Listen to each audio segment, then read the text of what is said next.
ഈ സിനിമയുടെ തുടക്കത്തിൽ കാണിക്കുന്നത് സംസാരിക്കാനും കേൾവി ശക്തിയുമില്ലാത്ത ഒരു സ്ത്രീ ഒറ്റയ്ക്കൊരു വീട്ടിൽ താമസിക്കുന്നതാണ്. പക്ഷേ അവൾ സ്വപ്നത്തിൽ പോലും കാണാത്ത ചില കാര്യങ്ങൾ അവൾക്ക് സംഭവിക്കും. വരൂ കഥയിലേക്ക് പോകാം. ഈ കഥയുടെ തുടക്കത്തിൽ കാണിക്കുന്നത് വലിയൊരു കാടും ആ കാടിന് നടുവിൽ വലിയൊരു വീടും. ആ വീട്ടിൽ താമസിക്കുന്ന നമ്മുടെ നായിക ഒരു എഴുത്തുകാരി കൂടിയാണ്. നമ്മുടെ കഥാനായിക ബ്രേക്ക്ഫാസ്റ്റ് ഉണ്ടാക്കുന്ന സമയത്ത് അവളുടെ വീട്ടിനടുത്ത് തന്നെയുള്ള അവളുടെ ആരാധികയായ ഒരു പെണ്ണ് അവളുടെ അടുത്ത് വരികയാണ്. അവളുടെ പേര് സാറ എന്നാണ്. സാറയ്ക്ക് നമ്മളുടെ കഥാനായിക ഡഫും ഡംബും ആണെന്ന് അറിഞ്ഞതുകൊണ്ട് തന്നെ അവളുടെ ഒരു ഭാഷയായ സൈൻ ലാംഗ്വേജിൽ സംസാരിച്ചു കൊണ്ടിരിക്കുകയാണ്. മാഡി ആട്ടെ അവളോട് താൻ വലിയ ആരാധികയാണ് എന്ന കാര്യങ്ങളൊക്കെ വളരെ വാതോരാത്ത രീതിയിൽ സംസാരിച്ചു കൊണ്ടിരിക്കുമ്പോൾ നമ്മുടെ കഥാനായിക കുറച്ച് ഭക്ഷണ സാധനങ്ങൾ അവളുടെ അവനിൽ വെച്ചിട്ടാണ് അവൾ പുറത്തേക്ക് വന്നത്. പക്ഷേ അതാവട്ടെ ഇപ്പോൾ കത്തിക്കരിഞ്ഞ അവസ്ഥയിലാണ്. അപ്പോൾ വന്നിരിക്കുന്ന കൂട്ടുകാർ ചോദിക്കുന്നുണ്ട്, എന്തുകൊണ്ടാണ് ഈ അലാറം ഇത്രയ്ക്കും സൗണ്ടിൽ വെച്ചിരിക്കുന്നതെന്ന്. അപ്പോൾ നമ്മുടെ നായിക പറയുന്നുണ്ട്, ഇത്രയും വലിയ സൗണ്ടിൽ വെച്ചാൽ അതിന്റെ വൈബ്രേഷൻ കാരണം എനിക്ക് മനസ്സിലാവും, അതുകൊണ്ടാണ് ഞാൻ ഇത്രയും വലിയൊരു ശബ്ദത്തിൽ അലാറം വെച്ചിരിക്കുന്നതെന്ന് നമ്മളുടെ മാഡി സാറയോട് പറയുകയാണ്.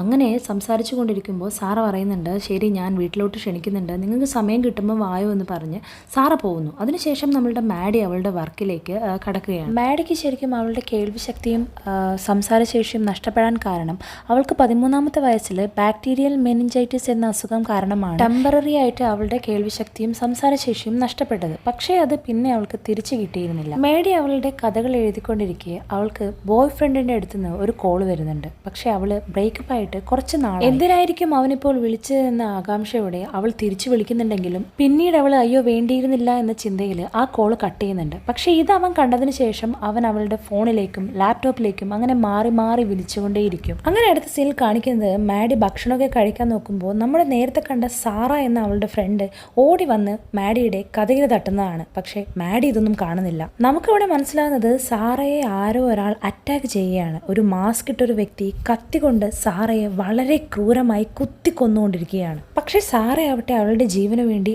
അലറി വിളിച്ചുകൊണ്ടിരിക്കുകയാണ്. പക്ഷെ മാഡി ഇതൊന്നും കേൾക്കുന്നില്ല. അങ്ങനെ ആ സൈക്കോ സാറയെ കൊന്നതിന് ശേഷം വളരെ ക്രൂരമായിട്ട് സാറയെ വലിച്ചു കൊണ്ടുപോവുകയാണ്. പുറമെ ഇത്ര വലിയ കൊലപാതകം നടന്നിട്ടും എന്തുകൊണ്ടാണ് അകത്തുള്ള മാഡി ഇതൊന്നും അറിയാത്തതെന്ന് സൈക്കോപാത്തിന് വളരെയധികം കൗതുകമായി. അങ്ങനെ ആ സൈക്കോ മാഡിയുടെ ജനലിൽ തട്ടി നോക്കിയപ്പോഴും മാഡി അതൊന്നും കേൾക്കുന്നേ ഉണ്ടായിരുന്നില്ല. അപ്പോഴും മാഡിക്ക് തന്റെ എക്സ് കാമുകന്റെ ഫോണിൽ നിന്നും കോളുകൾ ഇങ്ങനെ വന്നുകൊണ്ടേയിരിക്കുന്നുണ്ടായിരുന്നു. അങ്ങനെ നമ്മൾ അടുത്ത സീനിൽ കാണുന്നത് മാഡിയുടെ തൊട്ടു പുറകില് കത്തിയും പിടിച്ചു നിൽക്കുന്ന സൈക്കോയാണ്. മാഡി അവളുടെ വർക്ക് ചെയ്തുകൊണ്ടിരിക്കുമ്പോൾ അവളുടെ പുറകിലൂടെ കത്തിയുമായി വന്ന് അവളെ കൊലപ്പെടുത്താനായിരുന്നു ആ സൈക്കോയുടെ തീരുമാനം.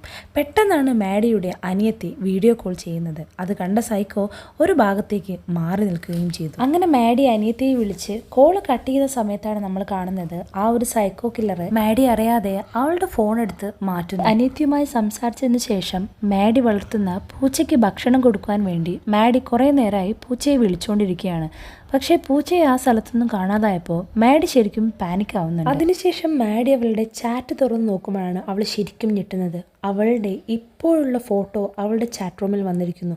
മാത്രമല്ല അവളുടെ വ്യത്യസ്ത ആംഗിളിലുള്ള ഫോട്ടോ ഇപ്പോൾ ആണ് സെൻഡ് ചെയ്തിരിക്കുന്നത്. അവൾക്ക് മനസ്സിലായി അവളെ ആരോ ഒരാൾ ഫോളോ ചെയ്തിട്ട് ഫോട്ടോ എടുത്ത് അവൾക്ക് തന്നെ സെൻഡ് ചെയ്യുന്നുണ്ടെന്ന്. തൻ്റെ ലാപ്ടോപ്പ് മാറ്റി അവൾ ചുറ്റിലും നോക്കുമ്പോൾ ഒരു മുഖം മൂടിയിട്ടൊരു വ്യക്തി അവളുടെ തന്നെ ഫോൺ കാണിച്ച് പുറത്തു നിന്ന് അവളോട് പുറത്തേക്ക് ഇറങ്ങി വരാൻ പറയുകയാണ്. എന്ത് ചെയ്യണമെന്നറിയാതെ മാഡി ശരിക്കും പാനിക് ആവുന്നുണ്ട്. അപ്പം തന്നെ അവൾ ഓടിപ്പോയിട്ട് അവിടെയുള്ള എല്ലാ കതകും ജനലും നല്ല പോലെ അടച്ചു. അവൾ കഥകടയ്ക്കാൻ നോക്കുന്ന സമയത്ത് ആ ഒരു സൈക്കോ കില്ലർ ഓടി വന്ന് അവളുടെ കതകിന് നേരെ നിൽക്കുന്നുണ്ട്. എന്നാലും അവള് ധൈര്യം വിടാതെ അവളുടെ എല്ലാ കതകും ജനലും അടച്ചിട്ട് വെക്കുന്നുണ്ട്. സൈക്കോ കില്ലറാകട്ടെ അയാളുടെ കയ്യിലുള്ള അമ്പ് കൊണ്ട് അവളെ ആക്രമിക്കാൻ നോക്കുകയാണ്.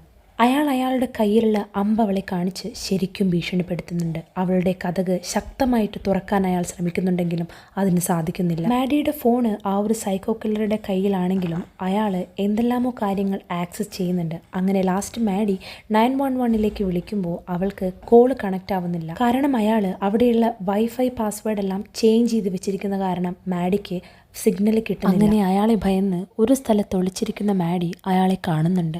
അയാൾ ശരിക്കും മാഡിയുടെ കാറിൻ്റെ സമീപത്ത് പോയിട്ട് അവളെ രക്ഷപ്പെടരുത് എന്ന് കരുതിയിട്ട് അവളുടെ കാറിൻ്റെ 4 വീലിൻ്റെ കാറ്റും അയാൾ അഴിച്ചു വിടുകയാണ് ചെയ്യുന്നത്. അപ്പോൾ മാഡി വിൻഡോയിൽ എഴുതി വെക്കുന്നുണ്ട്, ഞാൻ നിങ്ങളുടെ മുഖം കണ്ടിട്ടില്ല, അതുകൊണ്ട് നിങ്ങൾ ചെയ്ത കാര്യം ഞാൻ ആരോടും പറയില്ല എന്ന് മാഡി ഒരു ടോർച്ച് അടിച്ചിട്ട് ആ ഒരു കില്ലറിന് കാണിച്ചു കൊടുക്കുന്നുണ്ട്.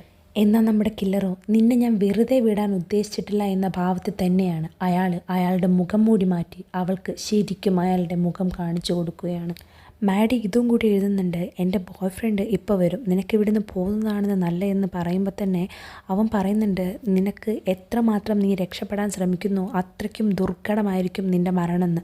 കാരണം നിനക്ക് എൻ്റെ കൂടെ വരാൻ താല്പര്യമുണ്ടെങ്കിൽ നീ വന്നോ എന്ന് ആ ഒരു സൈക്കോ കില്ലർ മാഡിയോട് പറയുകയാണ്.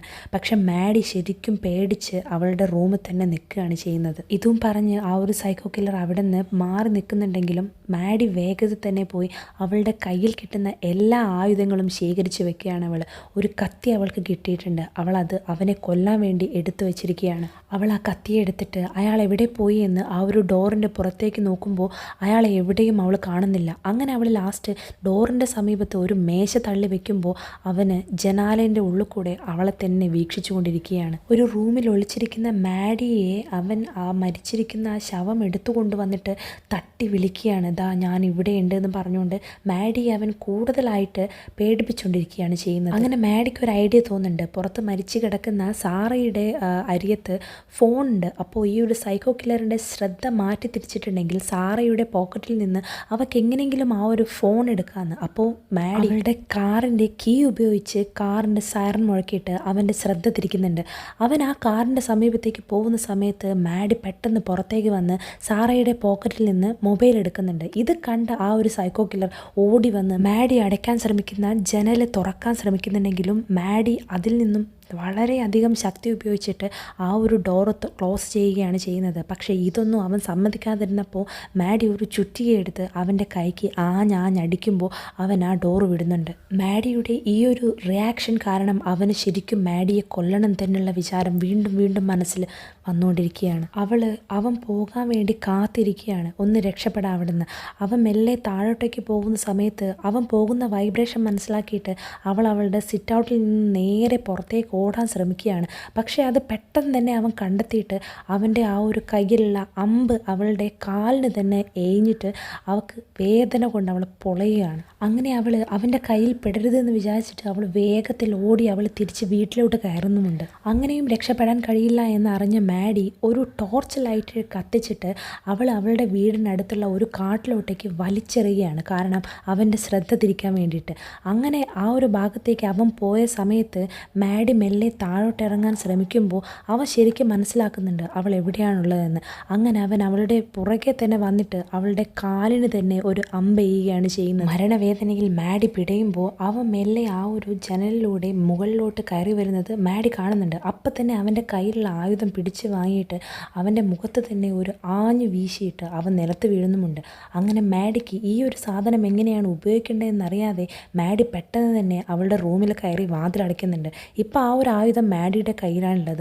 അവൾ എയിം ചെയ്ത് നിൽക്കുകയാണ് അവനെ. പക്ഷേ ഇതേ സമയം തന്നെ മാഡിയുടെ കാലിൽ നിന്നും ഒരുപാട് രക്തമാണ് പോയിക്കൊണ്ടിരിക്കുന്നത്.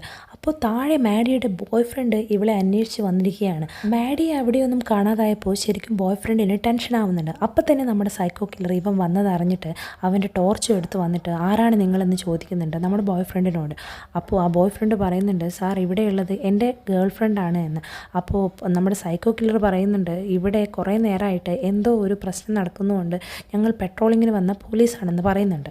ഇവിടെയുള്ള സ്ത്രീ ഹെൽപ്പിന് വേണ്ടി വിളിച്ചത് കാരണമാണ് ഞാനിവിടെ വന്നിരിക്കുന്നതെന്ന് നമ്മുടെ സൈക്കോ കില്ലർ ആ ഒരു ബോയ് ഫ്രണ്ടിനോട് പറയുകയാണ്.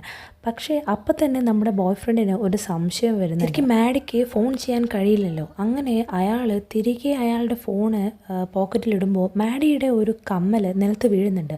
അപ്പോൾ അത് കണ്ട നമ്മുടെ ബോയ് ഫ്രണ്ടിന് എന്തോ ഒരു സംശയം തോന്നിയിട്ട് അയാൾ നിൽക്കാൻ പറയും. അപ്പം തന്നെ ആ ഒരു സൈക്കോ കില്ലർ നമ്മുടെ ബോയ് ഫ്രണ്ടിനെ അറ്റാക്ക് ചെയ്യാണ് ചെയ്യുന്നത്. മാഡിയുടെ ബോയ് ഫ്രണ്ടിൻ്റെ കഴുത്തിൽ തന്നെ ഒരു കത്തിയെടുത്ത് കുത്തിയിട്ട് അയാളെ അവശനാക്കുന്നു. അപ്പം തന്നെ ആ ഒരു സൈക്കോ കില്ലർ പറയുന്നുണ്ട്, നിങ്ങൾ രണ്ടുപേരും ഇവിടെ വെച്ച് തന്നെ ഞാൻ കൊല്ലുമെന്ന്. പക്ഷേ ബോയ് ഫ്രണ്ട് ആകട്ടെ അവശനിലയിൽ കിടന്നിട്ടുണ്ടെങ്കിലും അയാൾ ചാടി എഴുന്നേറ്റ് സൈക്കോ കില്ലറെ കൊല്ലാൻ നോക്കുന്നുണ്ട്. അയാൾ മാക്സിമം ശക്തിയിൽ സൈക്കോ കില്ലറുടെ കഴുത്ത് ഞെരിക്കുമ്പോൾ മാഡി പുറത്തേക്ക് ഓടി വരുന്നുണ്ട്. മാഡി പുറത്തേക്ക് ഓടിപ്പോകുന്നുണ്ടെങ്കിലും സൈക്കോ കില്ലർ അവളെ കണ്ടുപിടിച്ച് അവളുടെ തലയിൽ ഒരു കല്ല് വെച്ച് ഞാഞ്ഞിടിച്ച് ആ മാഡിയെ കൊല്ലുകയാണ്. പക്ഷേ ഈ കാര്യങ്ങളൊക്കെ ശരിക്കും മാഡിക്ക് ഒരു ഇല്യൂഷനായിട്ട് അവൾ റൂമിൻ്റെ അകത്ത് നിന്ന് കാണുകയാണ്. ശരിക്കും അവൾ പുറത്തേക്ക് പോയാൽ തന്നെ അവൻ കൊല്ലുമെന്ന് അവൾക്ക് മനസ്സിലായി. പക്ഷേ അകത്തിരുന്നാലോ ചോര വാർന്ന് അവൾ മരിക്കുമെന്നും അവൾക്ക് ഉറപ്പുണ്ട്. അങ്ങനെ സൈക്കോ കില്ലർ ഒരു സിഗരറ്റും വലിച്ച് അവളുടെ കാറിൻ്റെ മുന്നിലിരിക്കുമ്പോൾ മാഡി മെല്ലെ പുറത്തേക്ക് വന്നിട്ട് അവൻ്റെ അമ്പ് ഉപയോഗിച്ച് അവൻ്റെ നെഞ്ചിൽ തന്നെ ഒരു അമ്പ് ചെയ്യുന്നുണ്ട്. ശരിക്കും അവനെന്ന് ആഞ്ഞു തുളച്ച് അവൻ്റെ നെഞ്ചിൽ തന്നെ വീഴുന്നുണ്ട്. അപ്പോൾ മാഡി തിരിച്ച് അവളുടെ റൂമിലോട്ട് ഓടിക്കയറാൻ പോകുമ്പോൾ ഒരമ്പ് അവളുടെ കയ്യിൽ നിന്നും അറിയാതെ തന്നെ നിലത്ത് വീഴുന്നുണ്ട്. അപ്പോൾ അവൾ അത് എടുക്കാൻ വേണ്ടി ശ്രമിക്കുമ്പോൾ അവൻ ഓടി വന്നിട്ട് ആ ഒരു ഡോറ് വളരെ ശക്തിയായി അടയ്ക്കുന്നുണ്ട്. ആ ഒരു ഡോറിൻ്റെ ഇടയിൽ അവളുടെ കൈ പെട്ടിട്ട് അവൻ വല്ലാതെ ആ കൈ ചവിട്ടി അരച്ചുകൊണ്ടിരിക്കുകയാണ്. അവൾ പ്രാണവേദനയിൽ അവനോട് വിടാൻ വേണ്ടി കെഞ്ചുമ്പോൾ അവൻ അതിനനുസരിച്ച് അവളുടെ കൈ ഞെരുക്കിക്കൊണ്ടിരിക്കുകയാണ്. എന്നാൽ ആ സൈക്കോ കില്ലറാകട്ടെ ആ ഒരു അമ്പ് 2 കഷ്ണങ്ങളാക്കി അവളുടെ മുന്നിൽ വെച്ച് തന്നെ മുറിക്കുകയാണ്. മേഡി അങ്ങനെ ഒരു കാര്യം തീരുമാനിക്കുകയാണ്. തൻ്റെ അച്ഛനും അമ്മയ്ക്കും ഒരു മെയിൽ അയക്കണം. എങ്ങനെയുള്ള ഒരാളാണ് എന്നെ അറ്റാക്ക് ചെയ്തതെന്ന്, അവനുമായിട്ടുള്ള അറ്റാക്കിലാണ് ഞാൻ മരിച്ചതെന്നും അവൾ കറക്റ്റായിട്ട് എഴുതി വയ്ക്കുന്നുണ്ട്. തന്നെ അറ്റാക്ക് ചെയ്തവൻ്റെ നീളം, അവൻ്റെ മുടിയുടെ കളറ്, കണ്ണിൻ്റെ കളറ്, ടാറ്റു ഉണ്ട്, അങ്ങനെ പല കാര്യങ്ങളും അവൾ മെയിൽ ചെയ്തിട്ട് അവളുടെ അച്ഛനും അമ്മയ്ക്കും അയക്കുകയാണ്. അങ്ങനെ ഇതാ നമ്മുടെ സൈക്കോ അവളുടെ എല്ലാ ജനലുകളും അടിച്ച് തകർക്കാൻ ശ്രമിക്കുകയാണ്. അവൻ അവസാനം ഉള്ളിലോട്ടേക്ക് വരാൻ തന്നെ തീരുമാനിക്കുകയാണ്. പക്ഷെ മേഡിയാകട്ടെ ഒരു കയ്യിൽ കത്തിയുമെടുത്ത് അവൾ ഏതു നിമിഷവും അവൻ്റെ വരവും പ്രതീക്ഷിച്ചിരിക്കുകയാണ്. മാഡിയാകട്ടെ അവൻ കാണാതെ ബാത്റൂമിലാണ് കയറി ഒളിച്ചിരിക്കുന്നത്. പക്ഷേ അവൾ തീരും പ്രതീക്ഷിക്കാതെ അവനതാ അവളുടെ പുറകിൽ തന്നെ ഇരിക്കുന്നു. മാഡിയാകട്ടെ തൻ്റെ ശരീരത്തിൽ നിന്നും ധാരാളം രക്തം വാർന്നൊലിച്ചത് കാരണം അവൾ വളരെയധികം അവശതയിലാണ്. അങ്ങനെ അവൾ അവനെയും പ്രതീക്ഷിച്ചിരിക്കുമ്പോൾ മെല്ലെ അവൻ്റെ ശ്വാസത്തിൻ്റെ കാറ്റ് അവളുടെ പുറകിൽ തട്ടുമ്പോൾ അവൾക്ക് മനസ്സിലാവുന്നുണ്ട് ആ സൈക്കോ കില്ലർ തൻ്റെ തൊട്ട് ബാക്കിലാണുള്ളത് എന്ന്. അങ്ങനെ അവൻ തിരിഞ്ഞ് അവളെ ആക്രമിക്കാൻ നോക്കുമ്പോൾ അവൾ പെട്ടെന്ന് തന്നെ തിരിഞ്ഞ് അവളുടെ കത്തിയെടുത്ത് അവനെ കുത്തി വീഴ്ത്തുകയാണ്. ബാത്റൂമിൽ നിന്നും ജീവനും കൊണ്ടോടുന്ന മാഡി അടുക്കളയിലേക്ക് ഒളിച്ചിരിക്കുന്നുണ്ട്. അവിടെയും വിടുന്നില്ല നമ്മുടെ സൈക്കോ കില്ലർ. അടുക്കളയിൽ മാഡിയെ അവൻ വെറുതെ വിടുന്നില്ല. അവൻ അവളുടെ പുറകെ തന്നെ വരുന്നുണ്ട്. പക്ഷെ മാഡി ആവട്ടെ എന്തോ ഒരു സ്പ്രേ എടുത്ത് അവൻ്റെ കണ്ണിലേക്ക് അടിക്കുന്നു. അപ്പം തന്നെ അവൻ്റെ കണ്ണിൻ്റെ കാഴ്ച നഷ്ടപ്പെടുന്നുണ്ടെങ്കിലും മാഡി ശബ്ദത്തിൽ അലാറം ഉണ്ടാക്കി അവൻ്റെ ശ്രദ്ധ തിരിക്കുന്നു. പക്ഷെ സൈക്കോ കില്ലറാകട്ടെ മാഡിയുടെ മുകളിൽ കയറിയിരുന്നിട്ട് അവളുടെ കഴുത്ത് വളരെ ശക്തിയിൽ അമർത്തിക്കൊണ്ടിരിക്കുകയാണ്.